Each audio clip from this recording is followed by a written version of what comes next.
Finally, he's here, the half-scale Pennywise head from Prime 1 Studios. What could be better? Well, what about two heads?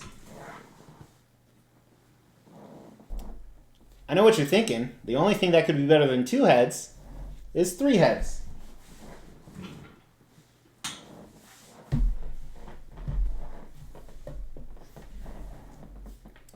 I know what you're thinking. What could be better than three heads? Well, I don't have the fourth one. You have to buy the entire thing to get that. What do you think I am, made of money?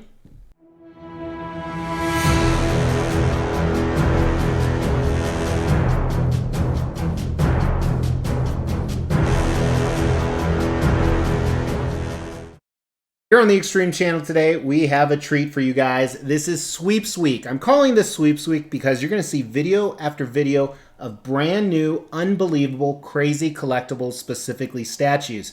And each day we're going to play a little bit of a game. I'm going to make one or two hints in the preceding video of what we're going to show tomorrow.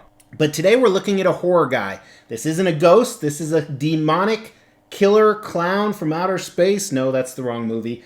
This is Pennywise. This is from Stephen King's book, It, more specifically, the remake of the movies in the last few years.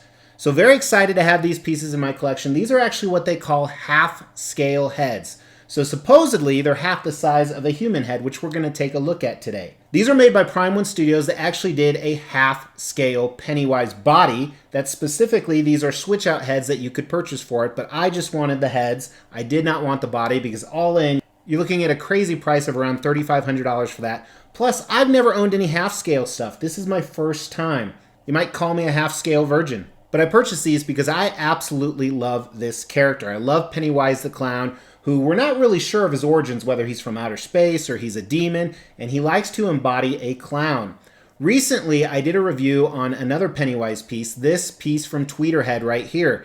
And these three are actually going to be surrounding that piece. If you want to see what that looks like in my collection, go ahead and check out the Extreme Channel Facebook page. The link is actually in the description below. Make sure you like that page as well, because I post pictures specifically on that page I don't put on YouTube. Now, the original piece obviously does come with a head. Here's a picture of it right here. Just your regular old Pennywise head. It's actually very similar to this custom Pennywise head I have right here that I've reviewed. Now that I have these on the table, we're going to do an in-depth review, but before we do, we're probably going to hit our 15,000 sub giveaway any day now. I filmed some stuff in advance, so you'll see a few videos after the fact talk about it, but here it is right here. We are going to hit 20,000 subscribers in 2020. To do that, we're giving away a statue every 2,500 subs. At 15,000 subs, the winner will get to choose between these two PCS Mortal Kombat statues. Make sure that you've liked this video, you've subscribed to the channel, and you've hit that bell notification. Then stay tuned towards the end of this video to find out how to enter. Okay, so first of all, let's start with the concept of these. And with that being said, it's kind of weird because these are just a head. They're not a full-scale bust. They're a half-size bust. But what I really like that they did a little bit differently on these is you have a base that's very matching to Pennywise. Now, the base is completely sculpted. You have a little bit of his frilly costume on the bottom overlapping.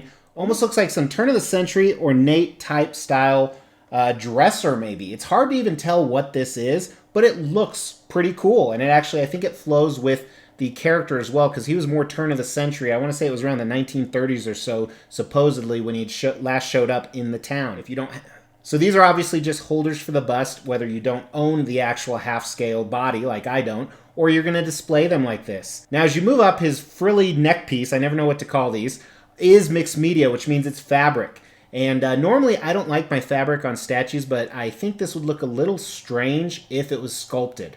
I've never actually seen one of these on a larger Pennywise like this sculpted, but we'll talk about the design because these are actually separate pieces later, and above that you have the Pennywise heads. Now, but first, coming around here, they actually call this one the surprise one, the one with the blood on it.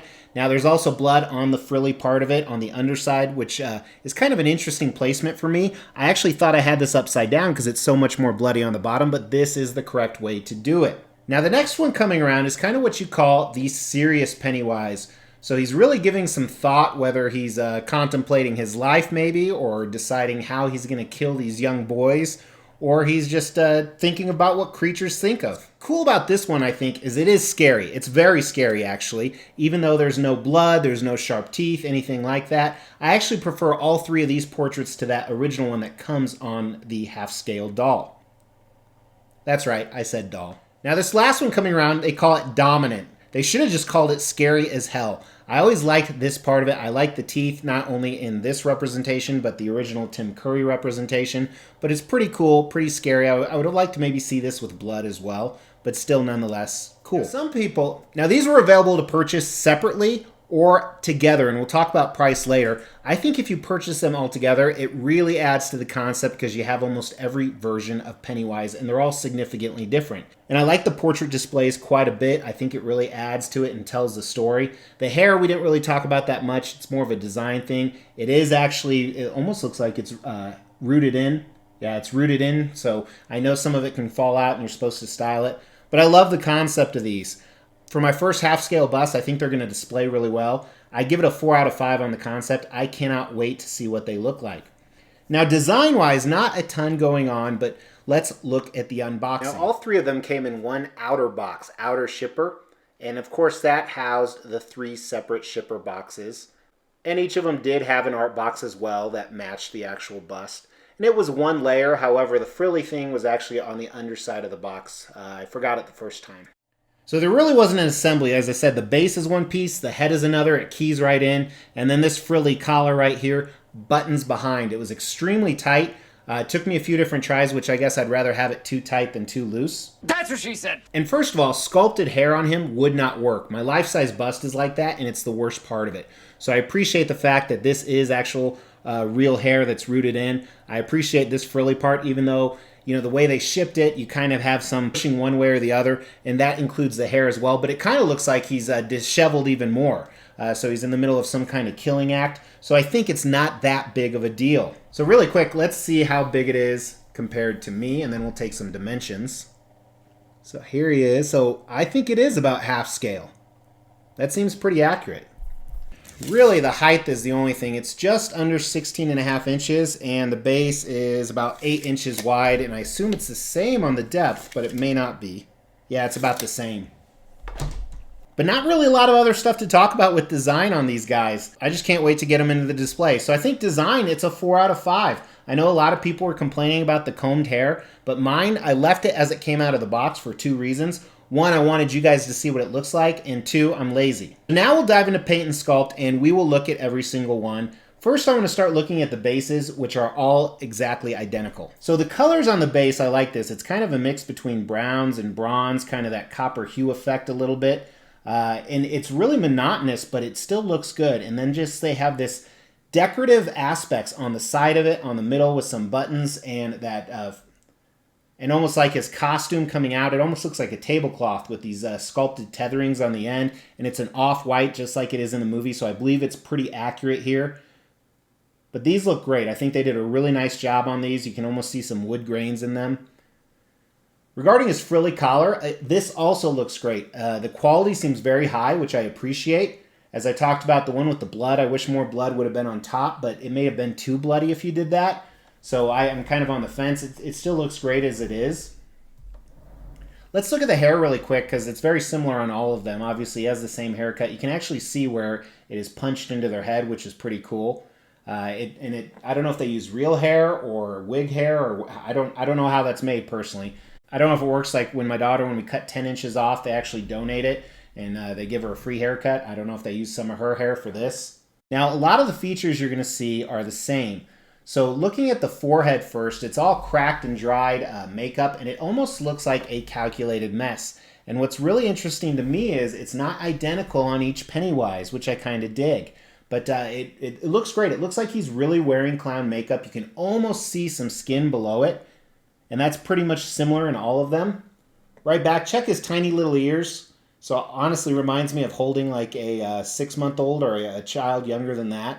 Let's look at his eyes. His eyes look fantastic. I think they did a really nice job. The paint job is impeccable on these. And it could be glass eyes in there. I'm not really sure. Either way, it looks fantastic. Very impressed. Now the blood around his mouth, they did a great job with the dark blood effect. I really appreciate that. Not only where it splattered a little far away from his mouth, but directly coming out of his mouth. And then his buck teeth, very yellowy, very disgusting. And you see kind of a moist effect on top of his tongue, but you can't see too much definition of his tongue because so much blood is coming out. Now let's move to the dominant piece, or the one with the teeth here. These are like Jaws teeth. I like the upper ridge a lot more than the lower ridge. It seems like there's some missing, but it's pretty cool. I think they did a nice job with his lips, his red clown lips all around the side. There's obviously no blood on this. Has the same clown makeup on his nose. His eyes are very similar, however, they are pointed in a different direction. So I like that a lot, especially if you're going to put this on top of the half-scale body. His teeth, a little less yellowed here, but there's definitely some yellowing, and I think they look a little cooler when there's more of that white showing. But overall, fantastic job on this one as well. And then the dominant, once again, a few differences here. First, his eyes are kind of scrunched over, so you really can't see his eyes if you're a little bit above this, which I think is neat. Again, same comments on the makeup around the lips, the nose, the lines going down. He has that cracked forehead. So really not a lot of differences here, but the sculpt is excellent. I haven't been talking too much about the sculpt, but this looks real. All of these look extremely real. Here he just looks pissed off and ready to kill you. Very serious. Like I said, maybe he's contemplating. And the sculpt on these are fantastic. Not only the proportions of the face as far as the likeness of the actor, but just in general. So I'm very impressed. I think the paint is fantastic on all of them. Let's cover that first. How they made it look like a caked on effect. I never paused the movie really close to, take a good look at the actor's face, but it looks like real clown makeup. And then even the paint on the base below, very clean. I give the paint a 5 out of 5, actually. I'm really impressed by it. I think they did a very, very nice job. The blood effect looks awesome. The sculpt, man, they really hit the likeness. I think that's a huge thing. The dominant bust, the one with the teeth, I thought would be my favorite, but I really don't like how some of the teeth are missing on the bottom. That's really the only negative on the sculpt of all of these that I can even think of. Otherwise, the indentions in the face, the nose, the eyes, the likeness, like I said, I think the sculpt's a 4 out of 5. It's almost a 5 out of 5, but I'm just jumping down. These are really, really impressive. It actually makes me want to get the half-scale piece, but I'm not going to. I'm going to practice #restraint, even though all you guys encourage me not to. Such a bad influence. Now let's talk about value on these guys. So these run at $500 each, or you can get them all for I think $1,400. I got like $100 off to get all 3 of them because they do come in a pack. Now they only made 250 of each one, and I do have the same edition number for all of them, which is nice. So whether you bought them all together or separately, maybe you just wanted 1 or 2, it's a total of $250 for each head, which I think is a pretty low value, and these are pretty awesome collectibles. Makes me wonder why Prime 1 Studios hasn't done a full-scale size. So at $500 each, if you think about it, a life-size bust is usually $1,000 to $3,000. So that's really not a bad value. And like I said, I think these display very well by themselves. I actually give the value a 4 out of 5 because of the low edition size and how good these are. I think that these are going to be highly sought after. So do these have the X factor? I don't think they do. I don't think they're a 5 out of 5. However, they are my new favorite Pennywise collectible, and I think they will be for a very long time. Big congratulations to anyone who picked them up, but I think they're a 4 out of 5 statue. Not quite a grail, but a rail that people would really want. And I know quite a few people actually just got 1 or so. I encourage you to pick up another one. Don't practice #restraint. Get the ones you're missing because they're pretty cool. And like I said, I think they're going to be highly sought after. Let me know which one is your favorite one. Throw that down in the comments below because that will help you enter into the 15,000 sub giveaway. To win one of these Mortal Kombat statues, all you have to do is comment on a video. At 15,000 subscribers, I'm going to pick a random video and pick a random comment. That person will win the prize. They can choose between these 2 pieces. Also, make sure you're subscribed to the channel. That's what I got for today. Thanks so much for tuning in. I really appreciate it. I know these guys weren't sitting or writing on anything, but here they are. I can't wait to go get them in the display right now. And make sure to hit that Mr. X logo if you have not subscribed yet, because it's Sweeps Week, and there are statues that I've already filmed that are even more amazing than this. But thanks for tuning in. I'll talk to you tomorrow. Check out some of these other pieces from Prime 1 Studios.